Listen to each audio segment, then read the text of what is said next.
Hello everyone, this is Mr. Aguilar again with a new lecture for this week. You should have seen already two new lectures that I posted for week 2. That was Reading and Analyzing Literature, and the other was Formalism and New Criticism, and I also said a few more things about how to use discussion board. So right now, this is for week 3, and so we would have already covered The Lottery by Shirley Jackson, and I'm not going to talk any more about it in this lecture. I will have another lecture posted that gives a little bit more insight into The Lottery and my own thoughts and responses to the discussion board postings that I read. But that would be again for another lecture that I'll post probably at the end of this week. And today's Wednesday, so probably by this weekend. For this lecture, I want to talk about structure. Now, I'm sure some of you have had some experience or some exposure to structure in stories. I'm sure you've seen models or visual models for these kinds of ideas, but they become increasingly complicated with the kind of literature that we're going to be reading, especially the two stories that I'm going to have you read for week 3. One is by Margaret Atwood called Happy Endings. You may know who Margaret Atwood is. She also wrote A Handmaid's Tale, which they turned into a television series. And another story called Bullet in the Brain by Tobias Wolff. Both of these stories are both pretty recent. They both came out within the last 20 years. So they're contemporary, meaning that they don't necessarily follow what we consider traditional forms of structure for short stories. When we think of short stories, the father of the short story was Edgar Allan Poe. He wrote Telltale Heart, The Cask of Amontillado, and a few, of course, other short stories, The Fall of the House of Usher. But he's written many short stories, and they were all designed for the horror genre. And he kind of set the stage for what would later become the whole genre of short story. And to this moment, to this day, we still follow that as the model for what a good short story is and ought to be. And most critics would agree. But you'll find that not all short stories adhere to that custom, and often will experiment to see what new things, what limits can be pushed, what boundaries can be grayed, and so on. But to better understand both of these stories, you need to have first an understanding of structure. And I should say, too, that The Lottery by Shirley Jackson is a pretty excellent example of a traditional short story. So let's talk about what a traditional model looks like. Some of you have probably seen something like this. This is called Freytag's pyramid. Freytag was a famous critic at the time, and he had modeled, after Edgar Allan Poe, the typical structure or visual model of the short story. And it looks something like this. You have this first line here, a climbing line, a decreasing line, and then another flat line here. And we call it a pyramid, or Freytag's pyramid. You'll also notice that there's these labels here for each of these parts, and we're going to go through them one by one. And of course, since you've just finished reading The Lottery, it might be worth considering trying to apply this model to The Lottery and see if you really understand it or not. And I will have an example of a different story later in the lecture, but for now, I think just the model for now will be fine. So let me explain each of these parts. The first part is exposition. Now, exposition is essentially the background, the setup of a story. We might have a specific place, a specific time, specific characters, all that sort of thing. That's all being built at the very beginning. And you'll notice it's flat for a reason. Like, there's not much action happening. It's very flat. You haven't really pulled your reader in. We're not groveling over what's going to happen next. It's just, really basic information. In fact, the lottery, I think, does an excellent example of this at the very beginning. Gives you the date and tells you where you are and so on. Right? That's exposition. But then, of course, there is this other line that shoots up. But before we can talk about this line here, we got to talk about this corner, this point, this node that is created from this diversion. And that's called the inciting incident. It's a specific event or point or a moment that becomes the catalyst for what comes later. But there's always some little thing that seems to change the whole course of the events. And again, this is where we consider that things start happening. Things starts building. Tension begins to build. And what's so important really to all short stories is conflict. That the actual conflict, the primary conflict, is made known to us. Right? Let's say the main character discovers that he or she has cancer. Right? For the first time. Everything's fine. We understand who they are, where they live, so on and so forth. They have a doctor's visit one day, and suddenly they discover they have cancer. And all the other actions that are going to happen are going to be as a result of that first incident. And of course, you can see this in The Lottery, you can see this in any Edgar Allan Poe short story, and you will definitely see this in other short stories as well. We're going to see this in A Good Man is Hard to Find by Flannery O'Connor.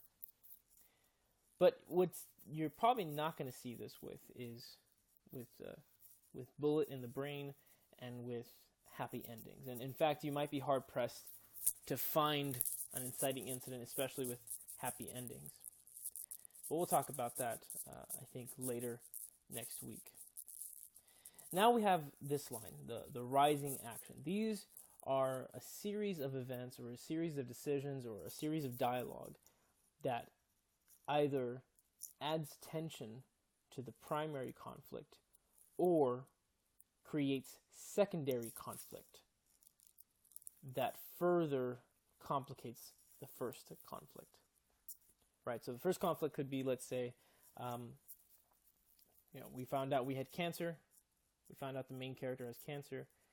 Suddenly that's complicated when the character's spouse decides that the news of the cancer is just too much to bear with and decides to leave, right? Creating further conflict, creating distance between the main character and the spouse. Or it might be that it's complicated because they discover just how difficult and how much the hospital wants to force them to pay when the main character can't afford to pay for the bills and so on. And so we have all these rising actions, so on and so forth.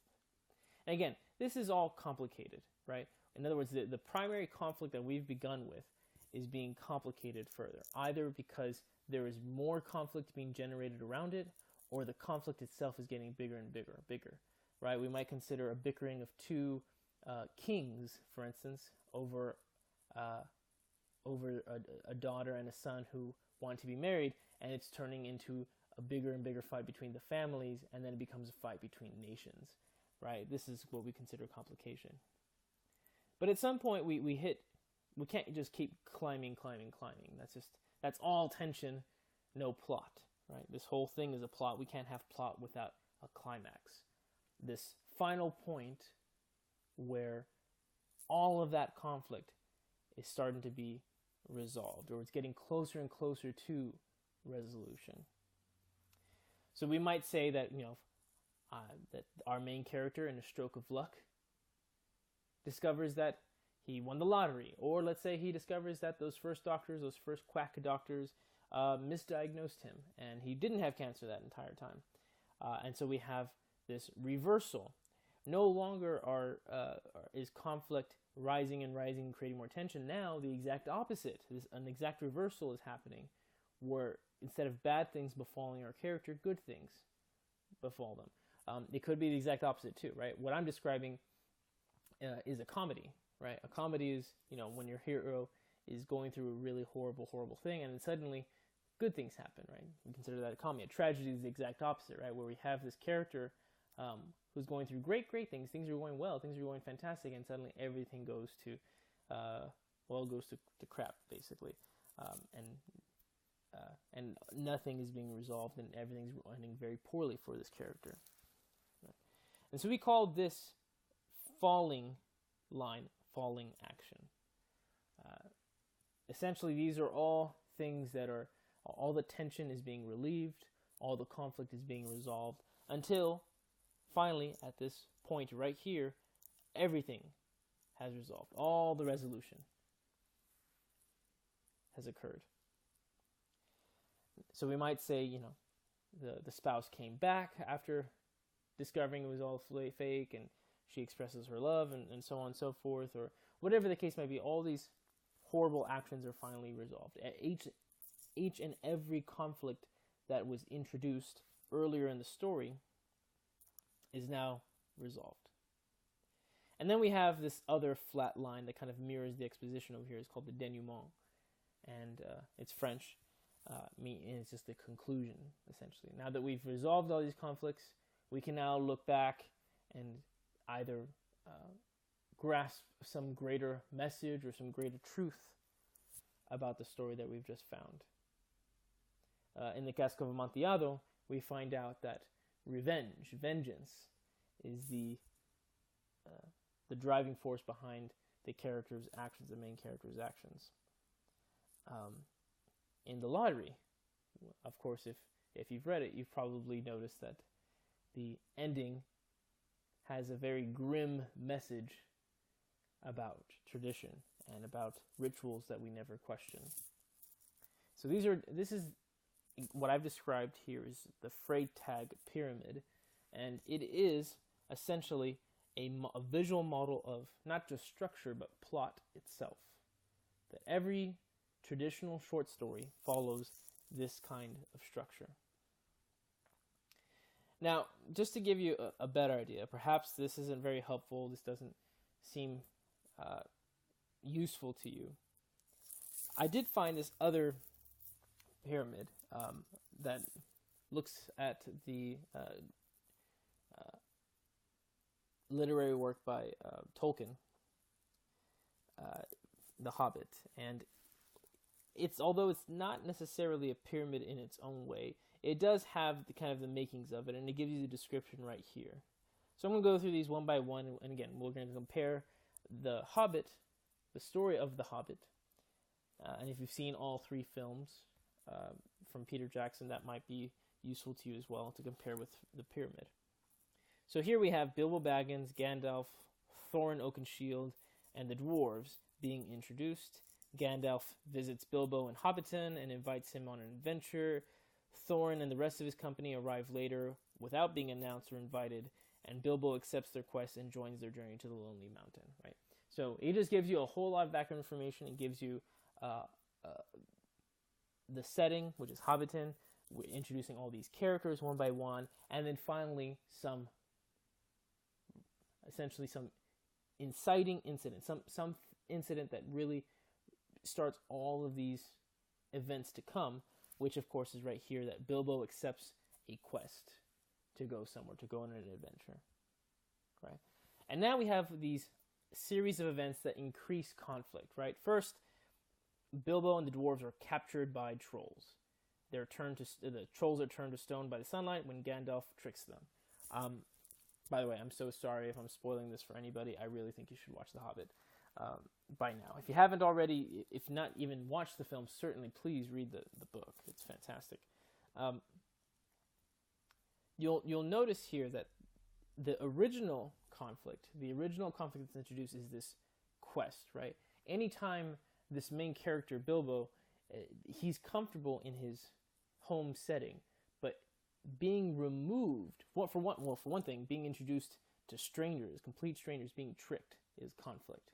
Having to move himself out of his physical space and go elsewhere is conflict too, right? So that's an inciting conflict, but encountering trolls is obviously a secondary conflict. It doesn't necessarily add anything to the adventure that wasn't entailed in the quest to begin with. It's not like they were going to defeat some trolls and trick some trolls at the outset. That was unexpected, and therefore is just a secondary conflict. If we move on, we have Bilbo encountering Gollum and finding the ring. And he also has a chance to kill Gollum, but spares him, right? Again, this is complicated. The ring is something that he didn't expect to encounter. He didn't expect to encounter Gollum. These are just secondary conflicts that occur. The dwarves are captured by spiders in Mirkwood, and Bilbo uses his ring to trick the spiders and free the dwarves. Again, didn't expect to come across spiders, or that Bilbo has to use this ring that he encountered earlier. These are all secondary conflicts. The main conflict, again, is to reach the Lonely Mountain, and if you're familiar with the story, is to reclaim the mountain, defeat the dragon currently residing in that mountain, to reclaim the dwarf homeworld. Now, if we keep going, it says, Bilbo and the dwarves get inside the mountain and find Smaug. Now, this is a point, and you'll notice that we're getting very close to the climax at this point. This is certainly a point that reintroduces the initial conflict about the quest of the Lonely Mountain. Well, they finally now have gotten inside the mountain and do encounter the dragon that they had expected. Now, this is where, and we know we're getting close to the climax because now all those secondary conflicts do not matter as much. So each of those has been resolved in their own way.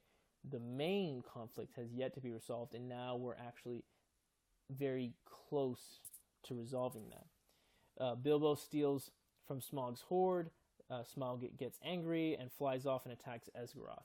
And notice there's a flat line here because this same conflict is still existing. It hasn't gotten more complicated. If anything, it is still being ironed out. That same conflict is still being investigated and explored. So it's not until that Smaug gets killed by Bard, who in Esgaroth, and is made king, and that Esgaroth is destroyed, do we actually have any turn in the conflict. Now no longer do we have to worry about the Lonely Mountain, no longer do we have to worry about Smaug the dragon. That's all been resolved. Okay, so any further actions that happen are actually resolutions to smaller events that we had encountered along the way.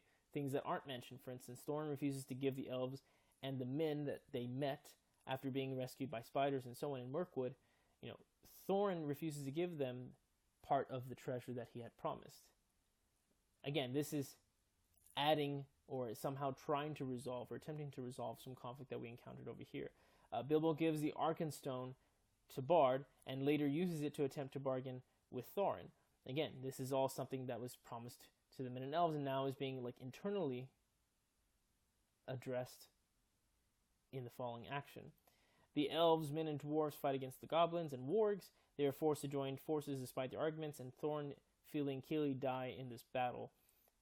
And again, all of these are now actions that are becoming in one series of events. No longer are we having to deal with conflicts that began here.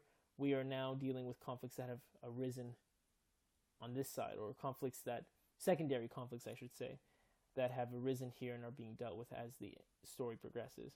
And finally, Bilbo and Gandalf travel back to Hobbiton. You'll notice that there should be a line being drawn here at the base to show that we're kind of coming back to the beginning. They travel back to Hobbiton. Gandalf later visits Bilbo along with Balin. Balin tells Bilbo what had happened after he went back home. And we have that denouement as well, right?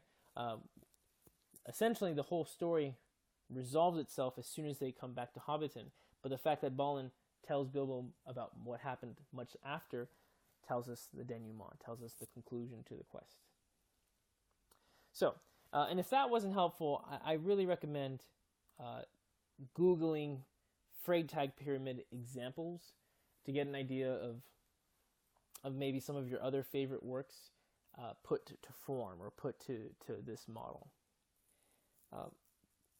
A lot of the questions I'm going to be asking you in week 3, and I haven't made the week 3 available yet, but I will as soon as this lecture has uploaded. So by the time this lecture is uploaded, you should have access to week 3. One of the things I'm going to be talking about a lot for the week 3 discussion is structure.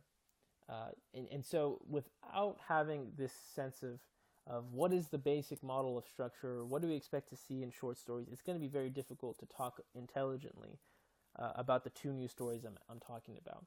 So you might find that it's going to be very difficult to put those stories in the context, Happy Endings and Bullet in the Brain, in the context of this model here. So it's going to take a little bit of work on your part to make sense of what the structure looks like. And you'll find that both Margaret Atwood and Tobias Wolff are experimenting with structure. They're, in many ways, tossing the book out on what structure should look like for a short story. In fact, in an interview, Margaret Atwood admitted about Happy Endings that she didn't want it to be called a short story. It wasn't a short story. It's not a prose poem or any sort of poetry at all. But she discovered that they already had a word for what she had written. They call it metafiction. We'll get into that another day. But they call it metafiction. And so she was disappointed that there was already a name for something she had done. And so she is clearly trying or attempting to experiment with what we consider traditional forms. But you'll find that even Happy Endings does have structures within it, and there may be several structures within it working at once. While Bullet in the Brain does something completely different, and I'll let you all read it at your own time and get a sense of what I'm trying to get at here. Okay, well, keep in mind that as you go through these two new short stories, and as you did with the lottery, you should be focusing on the elements of a story. And again, those elements can be found in course materials, I believe in week 2. Yes, you can see these 3 links at the bottom of week 2 that I uploaded. One is a glossary of literary terms. The others are the elements of a story and how to identify the theme. We focused a lot on theme for the lottery, but now we're going to focus on structure for Happy Endings and for Bullet in the Brain. So please get familiar with these terms and these elements, especially since we're going to be doing this for one more week. So after week 3, in week 4, we're going to be covering our last short story of the semester before we move on into poetry.